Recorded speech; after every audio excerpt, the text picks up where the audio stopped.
अगर आपके पास बाइक है तो सावधान रहें, कहीं ऐसा ना हो आप अपनी बाइक पार्क करें, बेफिक्र हो जाएं और पीछे से कोई चोर आपकी बाइक ले उड़े।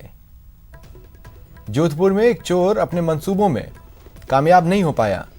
बाइक पर सवार तो हुआ लेकिन बाइक लेकर फरार नहीं हो पाया और पब्लिक ने उसे दबोच लिया।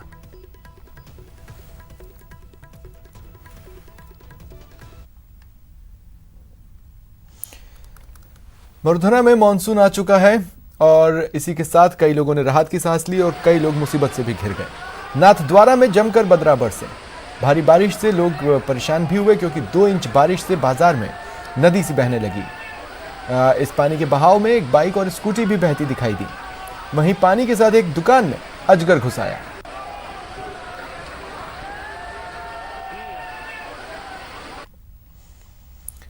तेल कंपनियों ने बुधवार को लगातार 18वें दिन डीजल की कीमत में बढ़ोतरी की। इसके साथ ही राजधानी दिल्ली में डीजल की कीमत पेट्रोल से ज्यादा हो गई।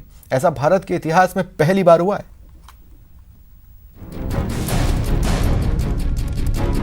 इतिहास में पहली बार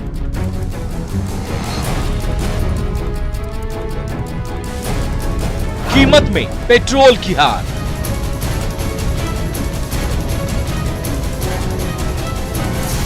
डीजल ने ली बाजी मार।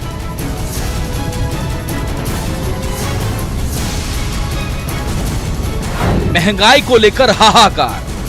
इतिहास में पहली बार ऐसा हुआ है कि पेट्रोल से महंगा डीजल हो गया है। महंगाई ऐसी बढ़ती चली जा रही है कि पब्लिक के कंट्रोल के बाहर है। और हर चीज पे ही फर्क पड़ता है, घर की सब चीजों पे आता है, उनसे ट्रक वगैरह से, तो हर चीज पे ही फर्क पड़ता है इस चीज का। ये एक सीधा सा मैसेज है कि आने वाले समय में सभी चीजें महंगी हो जाएंगी।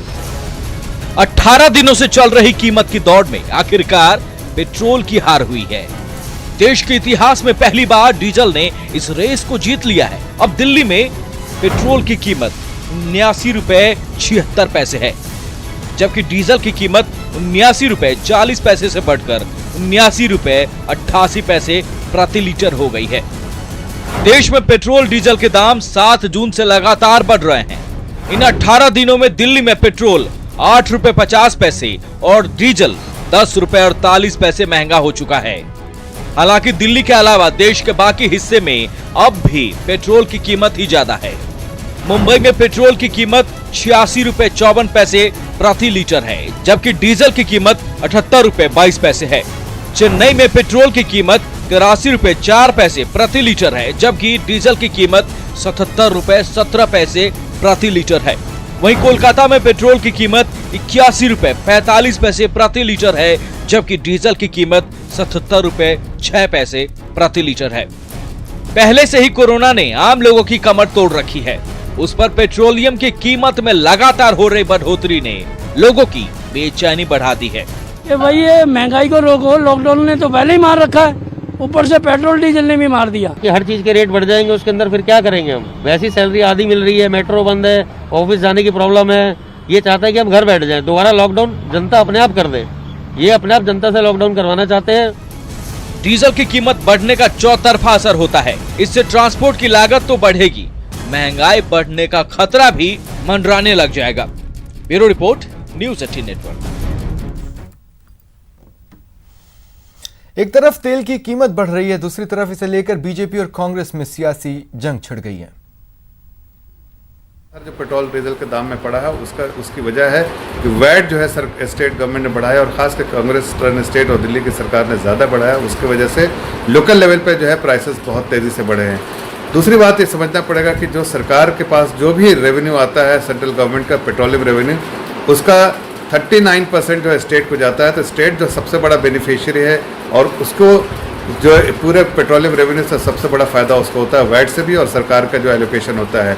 70 साल में पहली बार पेट्रोल डीजल हो जाएगा 80 पार। डीजल ने छोड़ दिया है पेट्रोल को पीछे दामों में।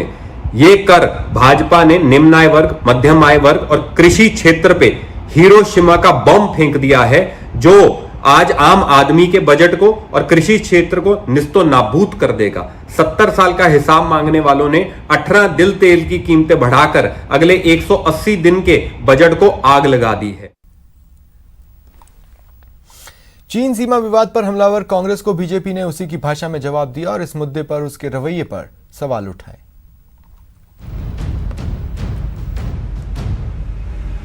चीन के मुद्दे पर लगातार हमला बोल रहे कांग्रेस नेतृत्व पर बीजेपी अध्यक्ष जेपी नड्डा ने ट्वीट के जरिए हमला बोला है।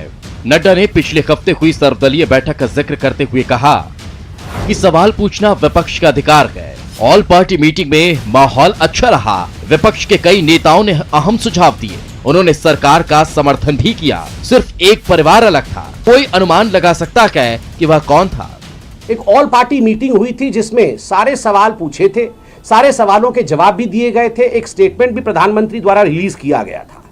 बट नड्डा जी का स्पष्ट मानना है, one family was the exception. एकमात्र ऐसा परिवार था, एक ही ऐसा परिवार था पूरे राजनीतिक पटल में जो एक्सेप्शन था और जिन्होंने ना तो प्रश्न उचित ढंग से रखा और ना ही उत्तर से वो किसी प्रकार सेटिस्फाई हो पाए। और आज भी they are trying to spread canards, आज भी वो भ्रम की स्थिति को पैदा कर रहे हैं। एक दूसरे ट्वीट पे नड्डा ने गांधी परिवार पर हमला बोलते हुए कहा, एक परिवार की गलती के कारण हमने हजारों स्क्वायर किलोमीटर की जमीन गंवा दी। सियाचिन का ग्लेशियर भी लगभग चला गया था। कोई आश्चर्य नहीं है कि भारत ने उन्हें क्यों खारिज कर दिया। सरकार अपना जमीन में सिर घुसाकर बैठी हुई है और विपक्ष के ऊपर आप यह आरोप लगाते हैं कि हम फौज का मनोबल काम कर रहे हैं। अगर भारत की भूमि चीन ने हथियाई है तो उसके लिए कौन जिम्मेवार है? किसकी जिम्मेवारी बनती है? माँ बेटे ने, नेहरू गांधी वाड्रा परिवार ने यह तय कर लिया था कि सियाचिन की भूमि भी पाकिस्तान को दे दी जाए, किंतु आर्मी ने इंटरवीन किया, आर्मी ने गुहार लगाई, आर्मी ने इस पे ऑब्जेक्शन दिया और आर्मी के जनरल का नाम भी यहां मौजूद है, आर्मी चीफ जनरल जे सिंह। उनके कहने के पश्चात इस डील को स्क्रैप किया गया। उल्टी लटक गई थी कांग्रेस पार्टी की जमीन देना है। यह महानता है आर्मी की, यह महानता है आर्मी की कि आर्मी ने हमारे जमीन को बचाया। पहले की कांग्रेस सरकारों की चीन नीति को कटघरे में खड़ा करते हुए बीजेपी अध्यक्ष ने कहा कि एक खारिज और बेदखल राजवंश पूरे विपक्ष के बराबर नहीं हो सकता। एक राजवंश के हित पूरे देश के हित नहीं हो सकते। यह समय एकजुट होने का है। संतान को रिलॉन्च करने के लिए इंतजार किया जा सकता है। बता दें कि कांग्रेस अध्यक्ष सोनिया गांधी और कांग्रेस नेता राहुल गांधी लगातार चीन सीमा विवाद मामले में सरकार के कदम पर सवाल उठा रहे हैं और इसे लेकर पीएम मोदी पर सरेंडर करने का तंज भी कस चुके हैं। अब बीजेपी भी पलटवार कर रही है और कांग्रेस को उसी की भाषा में जवाब देने की कोशिश की जा रही है। Bureau report, news 18 network. आज रूस में 75वीं विक्ट्री डे परेड हुई। इस मौके पर भारत के रक्षा मंत्री राजनाथ सिंह भी मौजूद रहे। मॉस्को में भारतीय सेना ने भी विक्ट्री डे परेड की। इस दौरान भारत की तीनों सेनाओं की टुकड़ी ने हिस्सा लिया। 75 सदस्यों वाली इस टुकड़ी में आर्मी, एयरफोर्स और नेवी के सैनिक शामिल हैं। इनकी अगुवाई सिख लाइट इन्फेंट्री रेजिमेंट के मेजर रैंक के अफसर ने की। इस रेजिमेंट ने दूसरे वर्ल्ड वॉर में हिस्सा लिया था। इस जंग में लड़ने के लिए इसने 4 बैटल ऑनर और 2 मिलिट्री क्रॉस समेत कई वीरता पुरस्कार हासिल किए थे। बता दें, परेड में रूस के 14,000 सैनिक, आर्मी के 234 व्हीकल, मिसाइल और टैंकों के साथ शामिल रहे। रूस हर साल जर्मनी के नाजियों से union of Soviet socialist republics की जीत की याद में विक्ट्री डे मनाता है।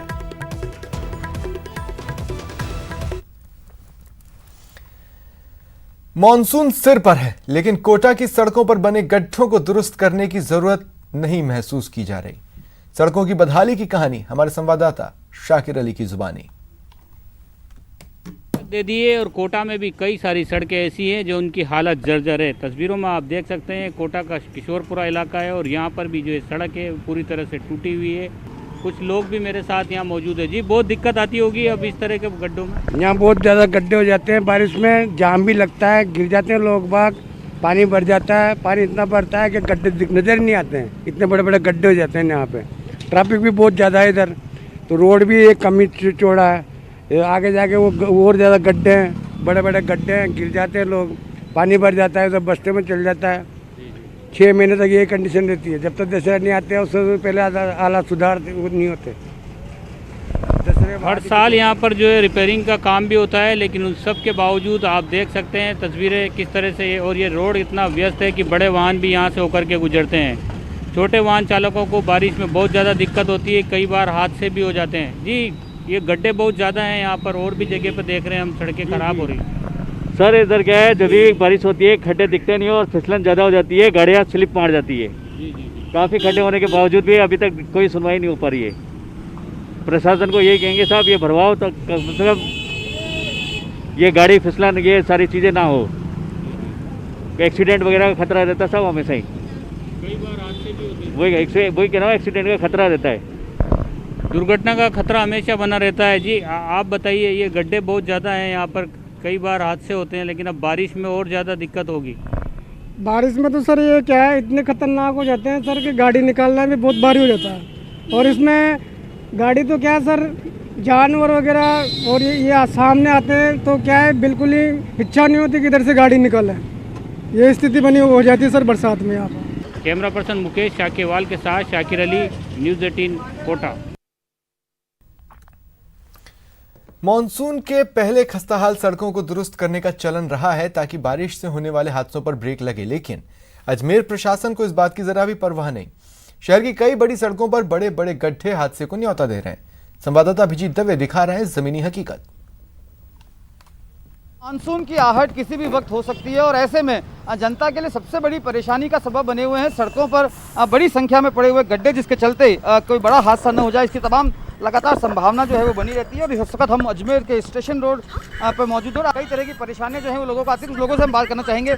मानसून आने वाला है, सड़क की खुदाइयाँ हैं जो हुई है वो हो रही है, उनकी भराई भी नहीं हुई है, हादसे लगातार बने रहते हैं, किस तरह की संभावना, डर रहता है? देखिए, मानसून का आगमन जल्दी होने वाला है। शहर के अंदर सीवरेज का काम चल रहा है, ब्रिज का काम चल रहा है, फ्लाईओवर का काम चल रहा है, सीवरेज का काम चल रहा है। हर जगह शहर की सड़कें खुदी पड़ी है। प्रशासन इस पर ध्यान नहीं दे रहा है। पिछले 3 महीने से लॉकडाउन के चलते सारे काम ठप थे, लेकिन अब 1 महीना हो चुका अनलॉक हुए हुए, धीमे धीमे कार्य पटरी पर आ रहा है। प्रशासन को इस तरफ ध्यान देना चाहिए, क्योंकि जल्दी बारिश का मौसम आएगा। जो सड़कें खुदी हुई है उनमें जो मिट्टी है वह बह जाएगी, फिर गड्ढे भर जाएंगे और इस वजह से एक बड़ी जनहानि होने की संभावना है। तो प्रशासन को इस तरफ ध्यान देना चाहिए कि जल्द से जल्द इन कामों की तरफ शीघ्रता से कराए और डबल लेबर लाए और डबल शिफ्ट में चलाए। क्योंकि नाइट शिफ्ट में भी काम नहीं हो रहा, नाइट शिफ्ट में आप गर्मियों में काम करवा सकते हो। प्रशासन को इस तरफ ध्यान देना चाहिए। जल्द से जल्द इन कार्यों को प्रगति पर लाएंगे तो अजमेर में एक बड़ी समस्या का समाधान हो सकता है। अशोक बंजारा के साथ अभिजीत दवे, न्यूज़ 18 अजमेर।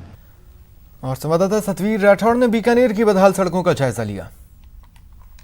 मानसून आने वाला है और बीकानेर की अगर बात कर लें तो यहाँ की सड़कों की जो मरम्मत है वो अभी भी ठीक नहीं हुई है, जिसके कारण जो वाहन चालक है उन्हें काफ़ी परेशानियों का सामना करना पड़ता है। और इसके साथ ही जो आसपास के दुकानदार हैं वो भी इस खड्डों के कारण काफ़ी परेशानी झेल रहे हैं कि किस तरीके से जो वाहन चालक हैं वो इन गड्ढों के अंदर से अपने वाहन निकालने के लिए मजबूर हैं, क्योंकि उन्हें पता है कि ये सड़क कभी ठीक होगी नहीं, लेकिन इसके बाद भी उन्हें अपने गंतव्य स्थान पर जाना पड़ेगा। कुछ लोग हमारे साथ में, हम उनसे बात कर लेते हैं। सर, यहाँ की जो सड़क है किस तरह की परेशानी आ रही है आप लोगों के सामने, क्योंकि सड़क के कारण, क्योंकि मानसून भी आने वाला है, कहीं ना कहीं परेशानी होगी?